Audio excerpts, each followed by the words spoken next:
little bit of some technical issues here. Okay. Neelam Arya. I think she emailed that she would not be present. That's correct. Okay. Ira Sharp. Here. Kathy Huang. Here.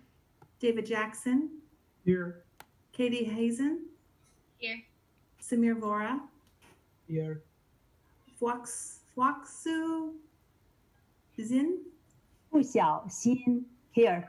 Thank you. Okay, thank you, everybody. We have a quorum of the committee, so we can proceed. Chris, just for the record, I will ask you to confirm that you have not received any public comments as of this time. I have not. And we have no member of the public dialed in to our Zoom conference call.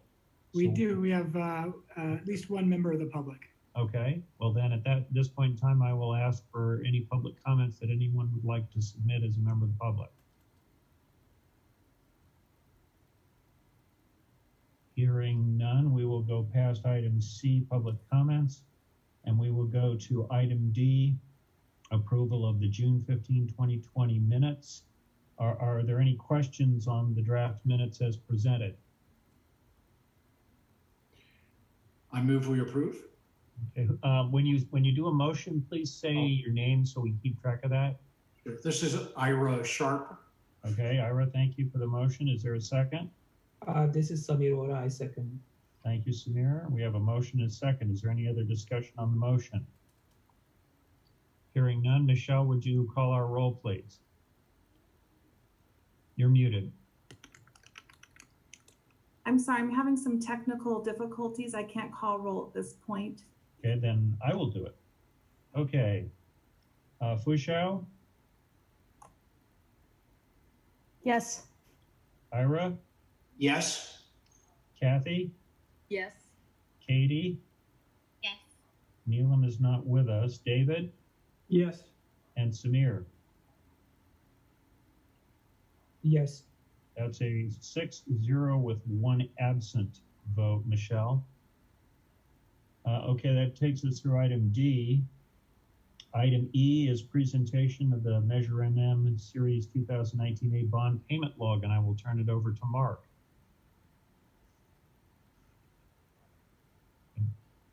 Mark, you're up. Okay, thanks, Rob. Good evening to the Citizens Oversight Committee. Thanks for joining us tonight, and to the members of the public joining us tonight. Tonight, I'll present the expenditures through August 31st, 2020. The last report that we had was through May 31st, 2020. So we have about 3 months of expenditures to review. Mark, I'm going to interrupt you just to note that the presentation that Mark is discussing for the members of the public is available on the school district's website. There is a website link available if anybody needs. Thank you, Mark. Sorry for the interruption. Oh, no problem. Chris, if we could go to the next page. And these pages are numbered at the bottom just in case we have questions coming up. So the first project that we will review the expenditures for is the Del Mar Heights School Rebuild Project. Currently, we have a budget adjustment of 1.7 million increase to the project cost, and I'll go over some of those highlights. So the current revised budget for the project is 57.8 million. So some of the changes that we have, if we look at the second column, we have an adjustment to environmental costs. So we're anticipating some costs to assist us with our coastal development permit. We had reductions in the Division of State Architecture fees because we've already submitted, so we reduced that to the actual. A slight decrease in the preliminary tests. We had an increase for our pre-construction services of about 215,000. And then we also have our preliminary guaranteed maximum price of 49.1 million. So the main construction cost we can see is increasing by 5.5 million. The board did approve the increment 1, which we'll see on the next page.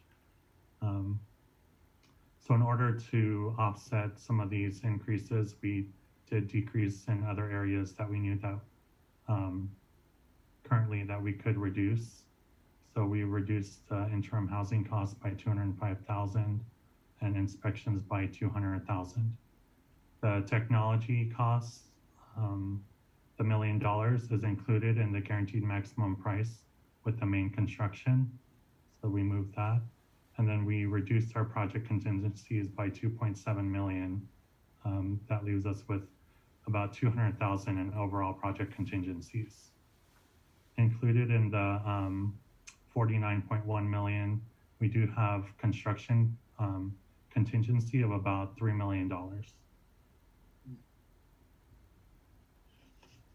Mark? Mark, if I could add just quickly as well, when we look at this, with the contingencies, if we used all of those contingencies, we see that we would be $1.7 million over what our original budget was. Some of our soft costs have come in a little bit lower. Construction costs have come in a little bit higher. But as Mark noted, there are about $3 million in contingencies. And depending on how much we use of the contingencies, we may end up at our original budget. We may end up above our original budget. But the contingencies include the contingencies within the construction budget, as well as contingency for the increment 2, which has not been board approved yet because we are still finishing the division of the state architect work. So there are a couple of unknowns, is I guess what I'm trying to say, because there are contingency numbers that go into this budget, and those will true up as we move through the construction process. This is Kathy. I had a question in regards to the 1.7 in budget adjustments. Just to understand, was that actually taken out of some other funds from Measure MM, or how is that 1.7 coming into this project? It's coming from the total proceeds from the bond. So possibly reallocated from another project then? Possibly, Kathy. However, as I said, with those contingencies, we don't know what the true number is yet. So we have a budget all the way to out years, but we know that our capital improvement plan will have to be updated based on how projects come in over time. So this project, as we review it and as we see where this project comes in, if it comes in closer to the $56 million, then we're spot on with what our next projects. If it comes in a little bit higher, then we will have to look at budget adjustments with out year projects over the course of the bond. Okay, understood. Chris, if this is Ira speaking, if the construction is delayed for a considerable period of time, do we have, what kind of protection do we have on escalated costs? So we worked with Balfour Beatty, and they worked with their subcontractors to get a 150-day hold on their numbers, which is about the longest I've ever seen in talking to neighboring districts and looking at what we have on bids we've gotten. So their bids are held through, I believe, the very beginning of December. So we have about as much protection as we could get. Should things be delayed further, then we would have 2 potential options. One would be a rebid, and the other would be negotiation with subs. Okay, thank you. Hey, Chris, I have a question. This is Samir Vora. So can you please explain again what is the how does the complete technology budget go away and then the construction budget increases by $5 million? But it's not a one-to-one, but it was part of what that $5 million is. So when we originally were looking at it, we had it as a purchase outright and having it supplied by the district. However, there were a couple of items that we had to make some adjustments on, and it seemed to be a better process to go through the lease-back process and include it in the bid. So the overall increase is a number of items, but technology was included in that, so that moved from the technology line into the main construction line. Yeah, I understand that. Yeah. And is there a breakup of the remaining increase of that main construction? So there is the itemized bid is actually posted and linked. We presented it to the board in June, I believe. Okay. And so it is publicly available, and I'd be happy to show you where to get that. Okay, thanks. Maybe I'll want to just look at it. Thanks. Absolutely. Chris, I would love that link or pointed to that link if possible too. Absolutely.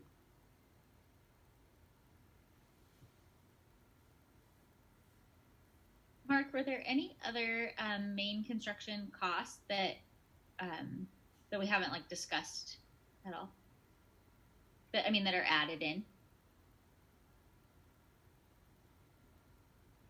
No, included in the main construction costs are, we have increments. The first increment is to prepare the site, and then the second increment is the construction of this building.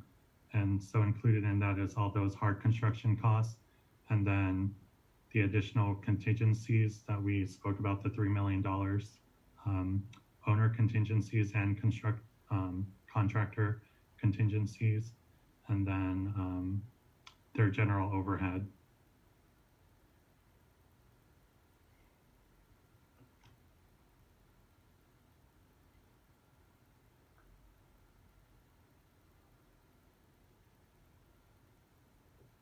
If there's no other questions, then we will go on to page 9.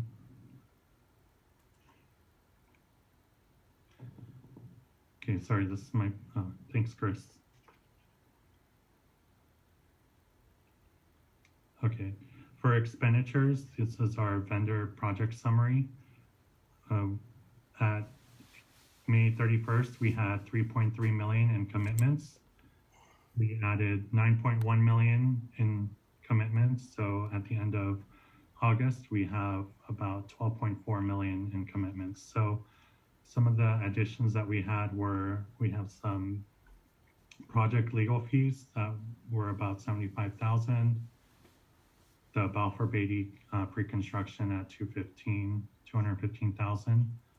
The first increment with Balfour Beatty for the main construction came in at 7.8 million. We awarded a contract for a inspector of record at about 442,000.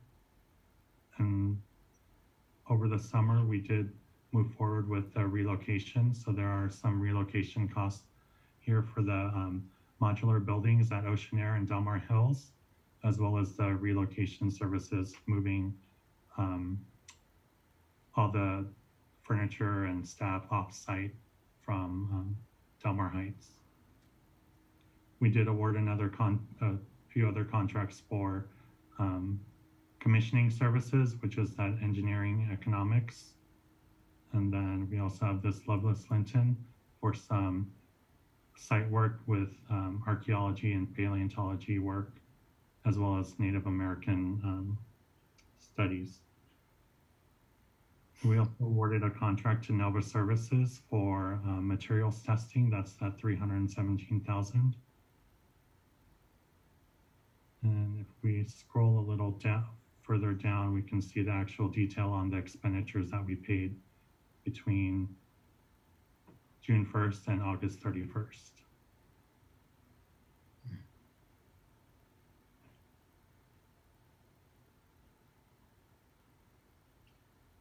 Are there any questions on the vendor detail?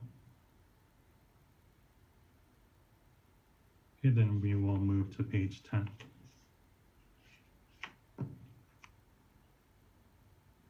Page 10 is the budget for Pacific Highlands Ranch School number 9. We are still at the 70 million currently. And on the top 2 lines, I broke out what we've spent to date, since this one is funded by other sources as well. So to date, we've spent 1.9 million from the GO bond, and we have our other funding sources, which is our Community Facilities District CFD 99-1.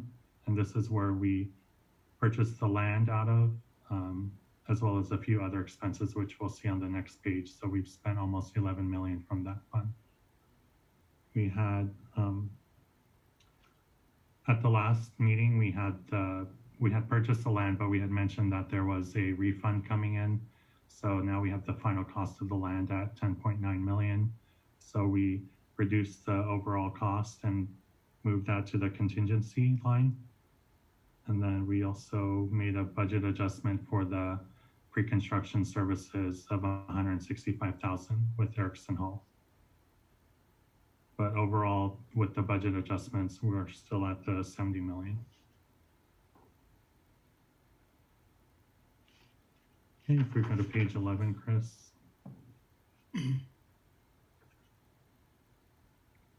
At May 31st, we had 13.4 million in commitments. We had additions of about 770,000. Some of the major commitments were, we have some legal fees related to the site acquisition and construction planning. You can see the reduction, $1,100 returned from the land acquisition. We submitted our GSA plans, so that's 355,000 in fees.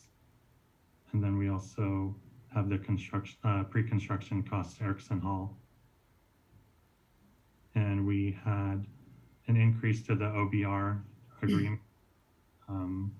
having to do with concrete changes that we made in the plan. Chris, do you have a little more information on that one? Yeah, this is actually it's an increase in cost at the front end, but it should be a decrease in overall cost in moving from one type of concrete to another process. And so we should see a net savings of a couple $100,000 in the final budget without any negative impact to the aesthetic for the project.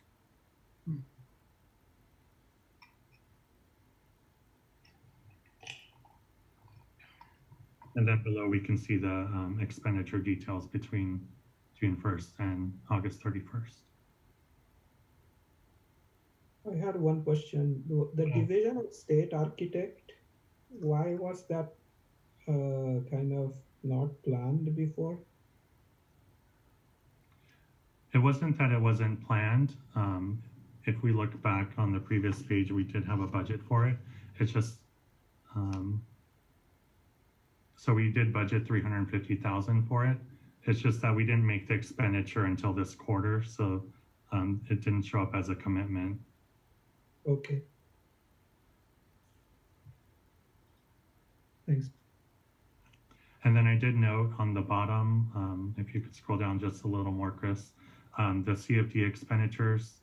I didn't do this on the previous one, but the previous expenditure was the 11 million for the actual land that we paid to Chicago Title. And then I asked for what the other CFD 99-1 expenditures are. So I'll do that moving forward just so it's more clear what's being funded from the CFD. All right, we can go to the next page, Chris. The next page, page 12, is the Torrey Hills School Field Upgrade Project budget.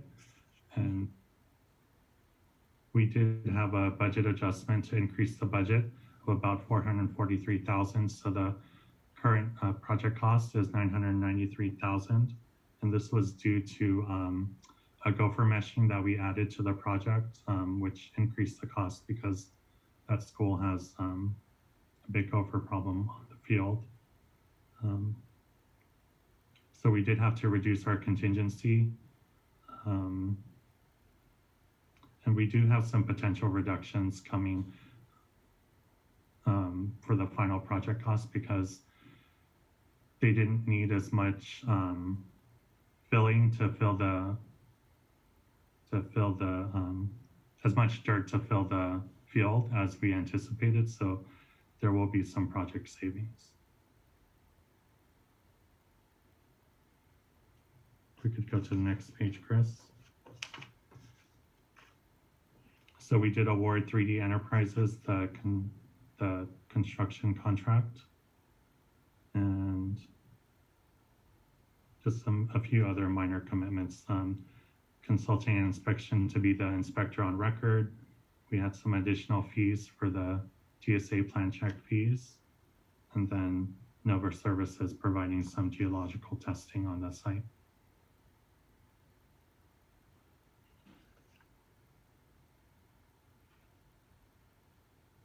Okay, no questions. We have our Del Mar Hills Academy field upgrade next. This one is the same as the last report. We didn't have any expenditures related to this project for this quarter, actually.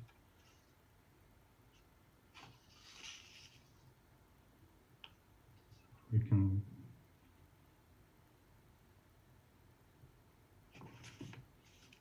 go to page 16. And page 16, we added a new audiovisual system to the Sage Canyon School multi-use room, and the total project cost was about $29,000, mainly for the equipment and install. So if we go to page 17, we purchased the equipment from BDJ Technology at about $18,000, and then Sipple Electronics did the install for about $10,000. So this project was completed this summer. Our first completed project. So if there's no questions on that, that's the final project that we'll be reviewing tonight. Okay.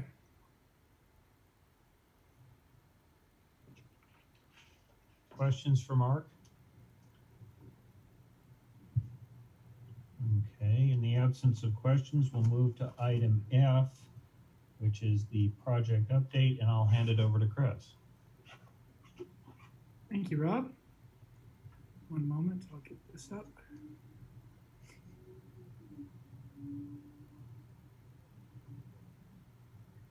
Good evening. It's my pleasure to share this month's project progress update with the Citizens Oversight Committee.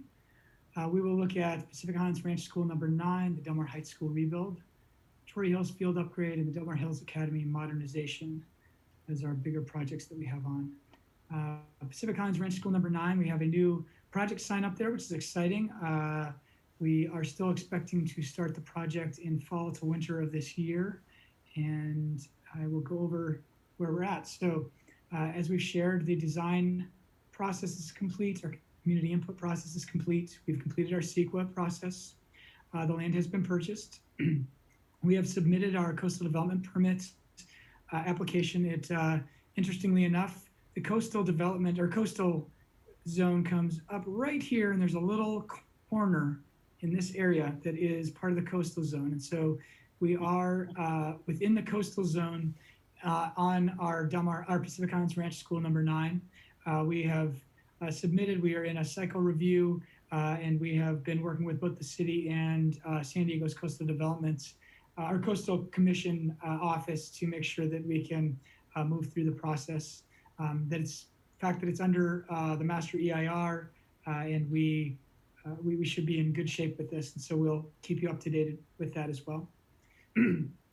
DSA, we have increment 1 that has been approved, and we actually have an increment 1 guaranteed maximum price that will be going to the board this month, so we'll be able to update you on that should we get board approval. Increment 2 is submitted tomorrow to DSA, so tomorrow is our DSA submittal date, and we anticipate approval in early 2021, and that's why we split it up so that we could have increment 1 approved. We can move forward, and once we have our coastal permit in hand, we can start the grading work on that site late this year. So we still anticipate construction to begin in fall, winter of 2020, and to have completion of spring of 2022 with the school opening in August of 2022. Del Mar Heights School rebuild. We also are done with our design process, our community input process. CEQA is complete. However, there is litigation over the CEQA process that's been brought. We have a hearing scheduled for November 18th of 2020. At that point, we would anticipate a resolution on that litigation. We also are in the coastal development permit process, and I shared a little bit about this at the last meeting. That is submitted We've gone through a cycle review. We will be planning to resubmit based on comments from the city, and that resubmittal should be going in by early next week. And we're confident that we will be able to address the issues that the city's bringing up so that we can move forward with a coastal permit. There have been a few delays with that, and I've shared that with the governing board at recent board meetings, but there have been some, they've become aware, they're aware obviously of the litigation and have had some items that have come up through their consultation with the city attorney that have led to some additional requirements that have been requested of the district. However, we're working closely with the city, and we actually have a legal counsel working closely with the city attorney to address all issues and be able to move forward with that coastal development permit. With the Division of State Architect, increment 1 is approved, and as we shared, we have a guaranteed maximum price, and that guaranteed maximum price was for increment 1 and increment 2. However, increment 1 is a guaranteed maximum price, and increment 2 is a preliminary price.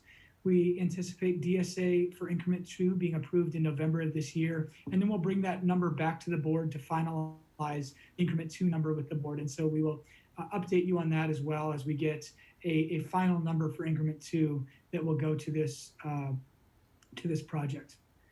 And we are still anticipating being able to begin construction when we are awarded the coastal development permit.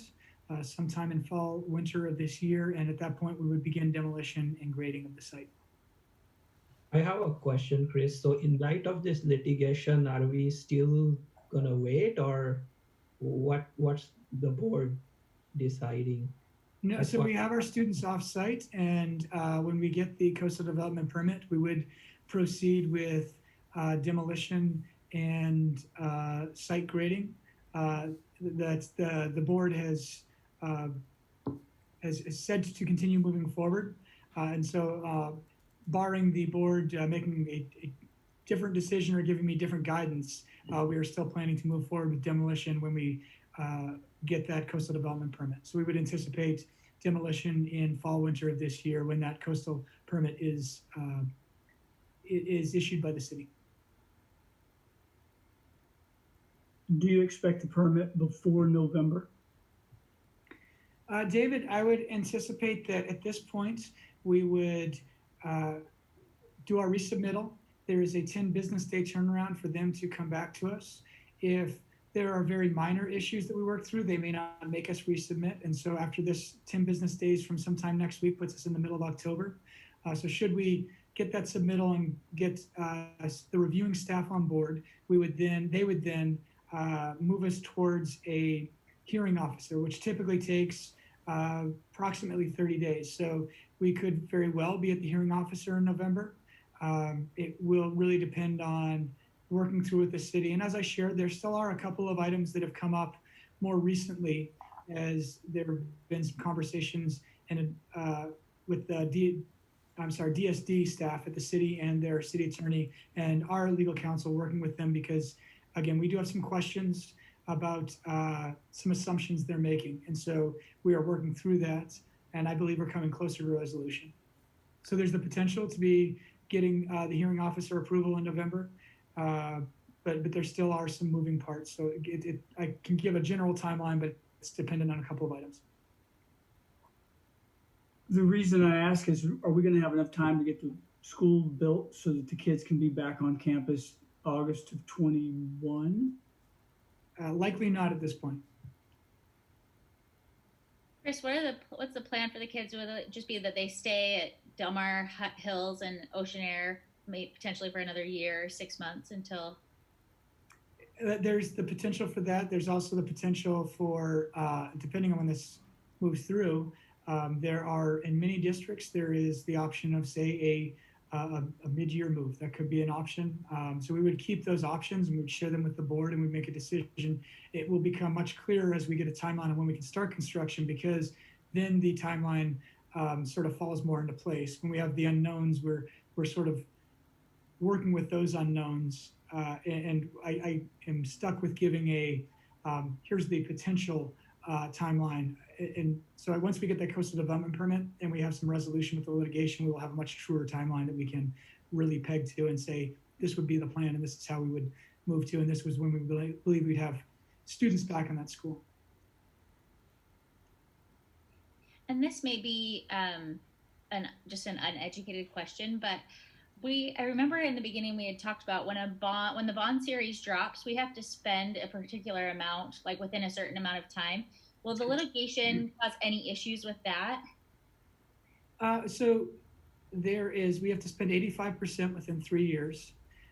We are keeping close eye on that, and Mark and Kathy and I have conversations. And so should we find that we're in a position where this drags out beyond what we would foresee right now, we would move into looking at some other projects that we could potentially move forward at an earlier time so we could spend the money and make improvements to the school district and still satisfy the requirements in front of us. Chris, this is Rob. Let me add also to that. The IRS understands that unforeseen circumstances such as environmental litigation happen, and they don't, in the event that something unexpected happens, the 36-month test can essentially be extended because of unforeseen circumstances. Let me give you a really good example. We had a school district that allocated bond money to redoing an entire school building, was a big chunk of that series of bonds. Contractor shows up, they open up they start the demolition, they get into the attic, and what do they find is friable asbestos. 48 hours later, that building is in a plastic bubble, and now you've got Department of Health Safety, the asbestos abatement people. Mitigating that building took nearly a year, and so the expenditure was extended by about a year. And that is a good example, and that's not saying that's happened here, but the IRS understands that unexpected occurrences can extend the 36 months. So it is not an absolute hard and fast. It's a plan that you have, and if that plan encounters unforeseen difficulties and the IRS arrives for an audit for something like environmental litigation, they will understand and they will not penalize the district for that. Okay, thank you. And will that change the anticipated dates of the other bond series dropping? I don't know that I have the answer for that for you right now, Katie. I think that we would need to have a little bit more clarity on this. So we still have a little bit of time where we weren't anticipating the next bond series until late 2021. But it's definitely something that we will be addressing more closely as we get into the new year and hopefully have a little bit more clarity on what timeline we see with this Del Mar Heights School rebuild and expenditures that we expect would come from it. So I have a question, right? It seems to me like we have probably delayed on, next year school reopening anyway. And has the board kind of decided what is or at least publicly stated what their strategy is as far as, because we're going to demolish the building and and the litigation is going to go on. So is there like a strategy that they have articulated? But I would say, Samir, that's not necessarily true because we do have a litigation hearing on November 18th. And so when we look at where these timelines are lining up, it could very well be that we receive our coastal development permits very close to the time where this litigation hearing occurs. And so as we get approval, we get the coastal development permit, we will bring that to the board, and there's then sort of that next step. So I can't speak for the board, but I can tell you that when I look at these timelines, there are a number of items that are coming up potentially at very similar times that will allow our board to make an informed decision. However, they have told us to continue moving forward with planning for and taking next steps with the Del Mar Heights School rebuild. Okay. Without getting too heavily into the litigation speak, can you tell us what the major hangups are with settlement and bringing the litigation to close in November? Well, I can tell you that the suit is stating that our mitigated negative declaration, our CEQA document, was not adequate. And so the the folks that brought the litigation are saying that we should have gone through a full environmental impact report. They have brought this litigation and have made stated a number of different areas across the CEQA document that they don't think are enough. In fact, I think they've hit on every one of them. And so there has not been a middle ground. We did hold a hearing and had a mediator and discussed, and we're not able to come to resolution. So the next step would be this hearing where we would go before a judge and he would read the briefs that our attorneys are providing and their attorneys are providing. We'd make statements and they'd make a decision based on that. And Rob could maybe add to that as a lawyer. Yeah, Chris, I think that given that this is a public meeting and that there are a number of legal avenues that are still need to be pursued and legal arguments needed to be presented, I think it's probably better not to get into the individual details other than to note that there is a CEQA challenge. The district has responded. There will be a hearing at the November date that Chris indicated, but I think it's really probably not a good idea to belabor the individual contested points in the district's defenses. And I don't know where are the litigation costs coming from? It's not coming at all from our Measure MM funds right now. Is that correct? Mark, can you help me with that? Currently, it is. So the past quarter, we charged some, not necessarily the litigation fees, but legal fees related to the project.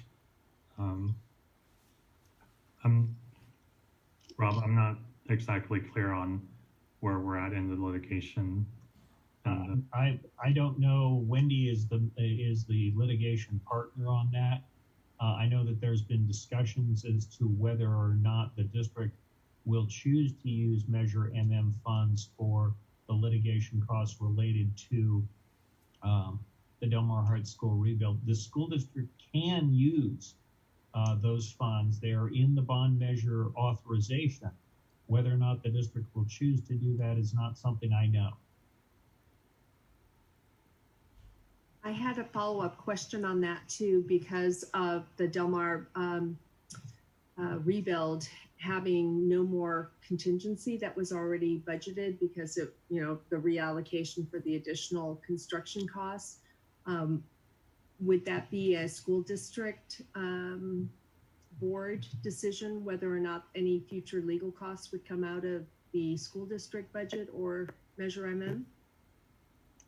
So I just wanted to add here is that, as you know, the Measure MM funds are our most restrictive funds, and given the timeline that we have to spend. So if there are legal fees that can be spent through Measure MM, we will proceed with doing that.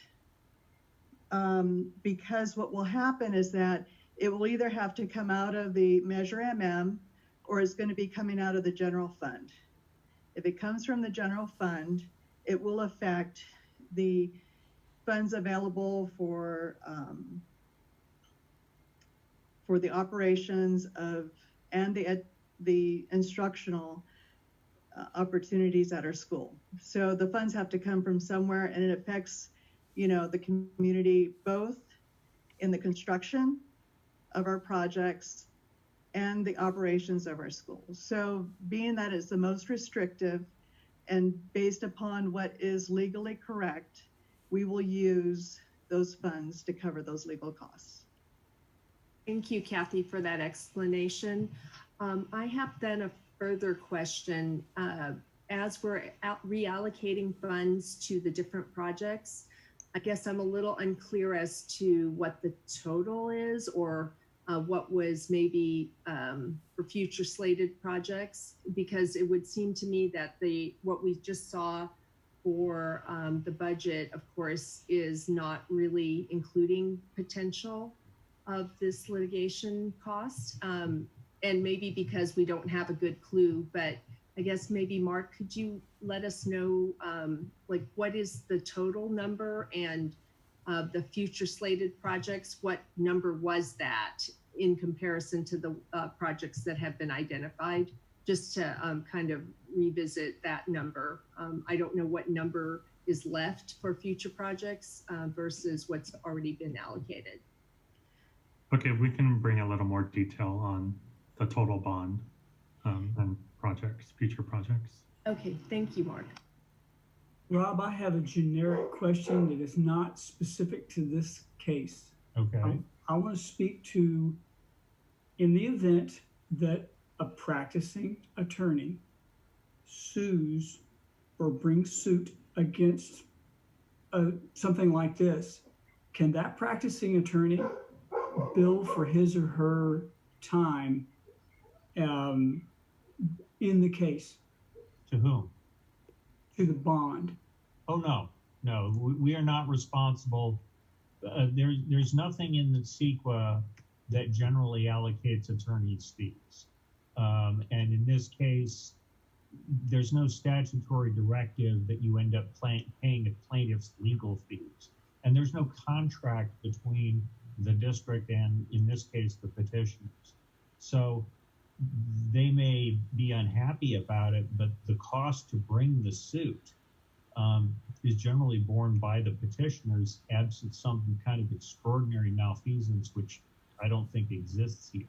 So the cost that they spend and the time that they spend to allocate on all of this is not something that they can bill generally to the school district, again, unless there's some kind of gross malfeasance that I'm not aware of or we're not seeing.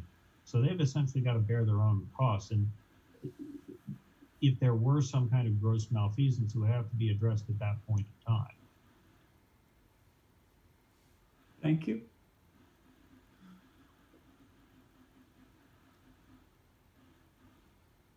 So Chris, I think we're ready to keep moving. Move on. We don't have much to show you, and we talked about visiting construction, but there was a little bit of construction over the summer related to the Delmar Heights school rebuild that was for our interim housing. And so we put in 4 portables at Delmar Hills, 1 portable at Ocean Air, and we had to do a number of minor ADA path of travel improvements at both sites. And so this is some of the improvement done at Delmar Hills. This is a finished portable at Ocean Air, and this is them bringing the portables on and putting them together at Delmar Hills.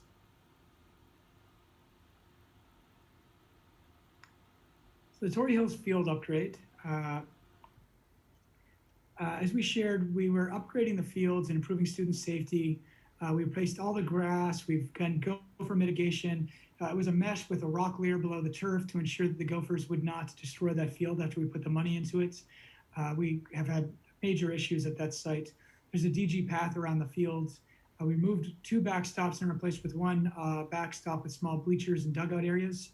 And it was completed. And as Mark shared, we actually have posted for the board agenda a change order that should bring back a net reduction of approximately $65,000 savings to the district after a couple of additional improvements already added in with further gopher meshing. And we are actually, by doing this, we sent the gophers to the kindergarten area. And so we have added some update to the kindergarten area with the same gopher meshing to allow our kindergartners to have a safe and improved area. And all of that will still come in, again, approximately $65,000 under the budget that we shared earlier tonight. And here are some updated pictures. We have a full backstop here, infield and grass. It's a big outfield as well, where when you're out on the field, you can tell that we have a lot of play area for our kids, and our kids can, during the day, we didn't do a full mound. So if baseball is played after day, they can pull in their own mound, and kids can still do kickball and play games that are elementary games during the day, or play baseball during the day. And it has quite an outfield that our whole community will be able to enjoy for years to come. So it came out really nicely. We have about 2 to 3 more weeks for the grass to set and be ready for us to get people out playing on it. Very exciting project. It's nice to see something come together for the community and be ready to use. And then we have moved forward with an architect for the Del Mar Hills Academy modernization. So just as a reminder, this is anticipated for 2021 through 2023. We have a $10.3 million construction budget and a $13.4 million project budget. And we do have some further contingency that, as with our other projects, where we have 5%, about $500,000 that we'll hold on as an extra contingency there. We have selected Lionakis as the architects. We've finalized some language with contract and the board's for the board approved contract, and we will be starting to do some meetings to be able to do some initial planning on that project. So we're excited to get some initial planning and then be able to reach out to the community and get some community input to be able to start, excuse me, on our Del Mar Hills Academy modernization. With that, if you had any further questions, I'd be very happy to answer them. Anything else for Chris? All right, thank you, Chris. We'll move then to item G, an item near and dear to my heart. This is your chance again to usurp me, throw me out of office, and for one of you to decide you want to be the chairperson. So as I do, meeting after meeting, I will ask if there's any nominations from the floor in terms of having another member of the committee be the chairperson. No nominations. And as I suspected, there is a lack of interest in replacing me, so I will continue as your acting chairperson.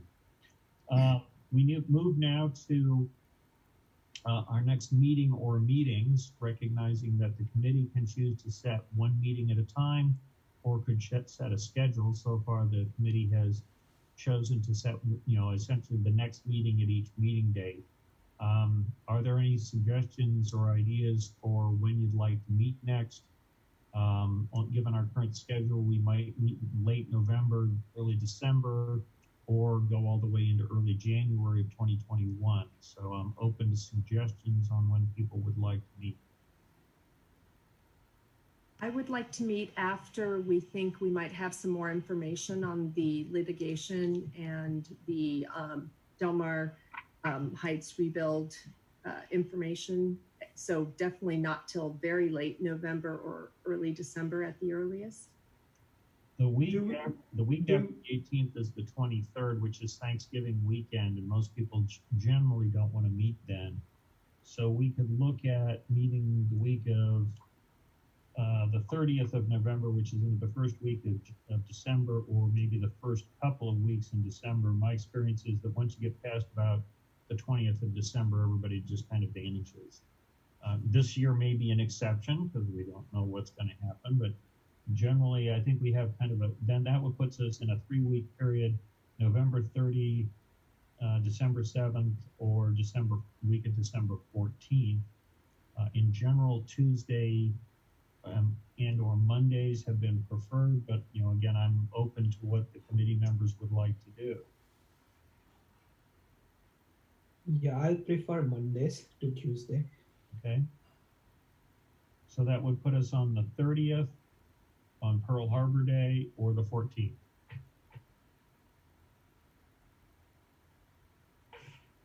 I'd like to go to the 14th. I don't want to do the 30th. Okay. What if December 7th? Was there a reason why December 7th doesn't work?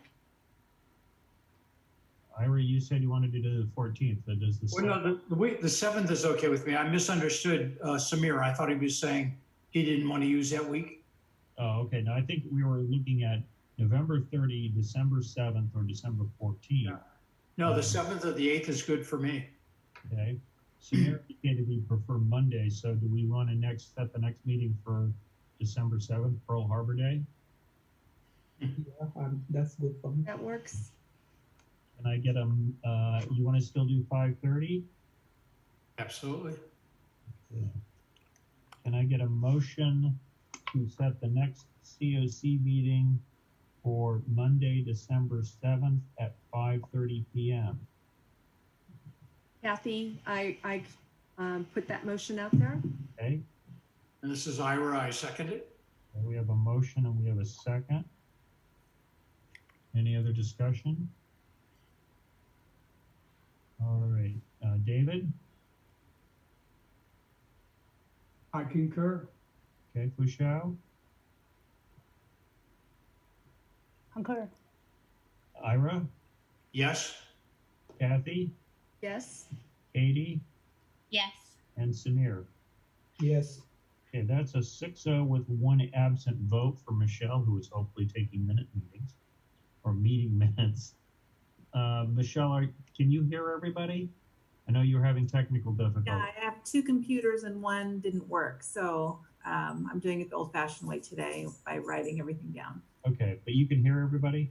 Yes. Okay. So that takes us to item I, comments from committee members. Are there any comments that anybody would like to submit? Anything you'd like to see agendized other than what we're doing in terms of our presentations at meetings?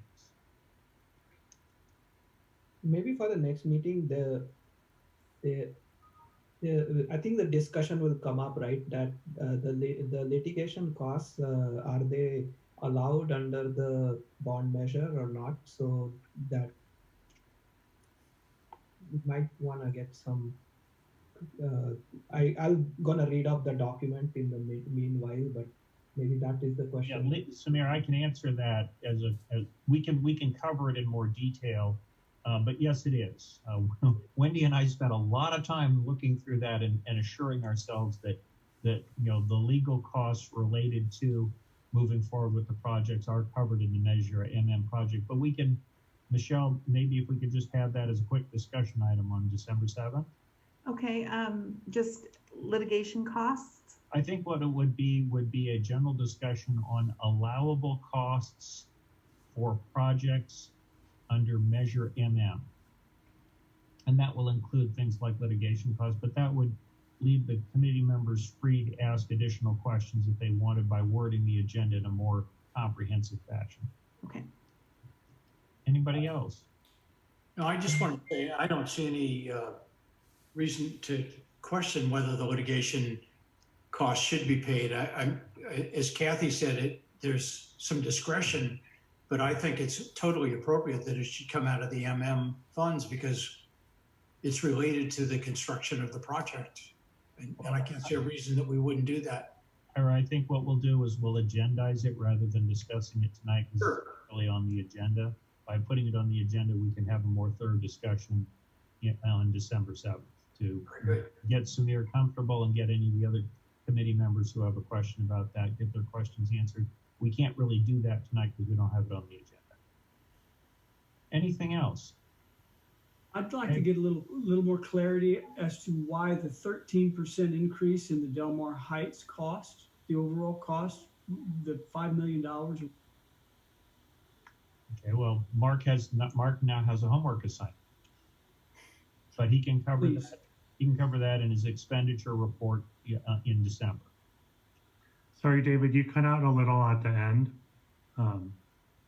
I just want to know how we were off so far in our original estimates for budgeting for the 13%. The first time through is a pretty big chunk. It's about $5 million. I'm trying to figure out how we were off so far in our estimates. That's all. Okay, I just want to get clear on that so that it makes sense.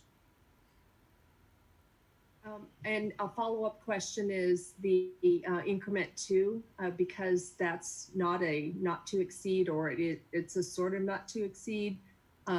Maybe knowing what that could possibly be, because I would like to have less of those surprises that all of a sudden the budget jumps by a significant amount. And since there doesn't appear to be the contingency in there any longer, I'd just like to understand how that fits in the total MM proceeds.